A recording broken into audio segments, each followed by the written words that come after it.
সকলোকে নমস্কাৰ জনালোঁ।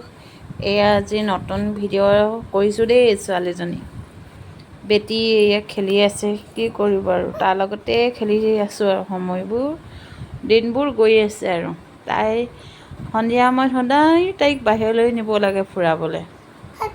যদি মই ফুৰাব নিনিওঁ তাই সদায় কান্দে। কি কৰিব, মাক হ'লোঁ যেতিয়া নেকি ছোৱালীক খেলাবই লাগিব। তাই আজিকালি কলকলাই, তাইৰ লগতে আহ কৰিব লাগে। এইপিনে দেহা বেটি, বেটি মানুহ এইপিনে কোনে পাপা, পাপা পি পি কাম গ'ল। পি কাম গ'ল। ককা আহিব, ককা কোনে বেটি, সকলোকে কৈ দিয়া হাই। মোৰ যদি ভিডিঅ' চাই ভাল পোৱা লাইক কমেণ্ট শ্বেয়াৰ কৰিবা বুলি কৈ দিয়া বেটি।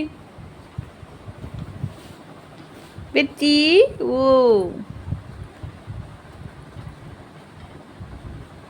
তাই এনেকৈ খেলি থাকে, তাইৰ লগত ওচৰতে থাকিব লাগে কোনোবা। এতিয়া মোৰ বেটী ভাগৰ 3 মাহ হৈছে, মানে 3 মাহ হৈছে আৰু তাই এনেকৈ খেলি থাকে। সন্ধিয়া সময়ত অকণমান আমনি কৰে, তাইক ফুৰাব নিব লাগে। ভিতৰত সোমাই অশান্তি পায়। সকলোৱে যদি চাই ভাল পায় লাইক কমেণ্ট শ্বেয়াৰ কৰিব দেই। এতিয়ালৈ বাই।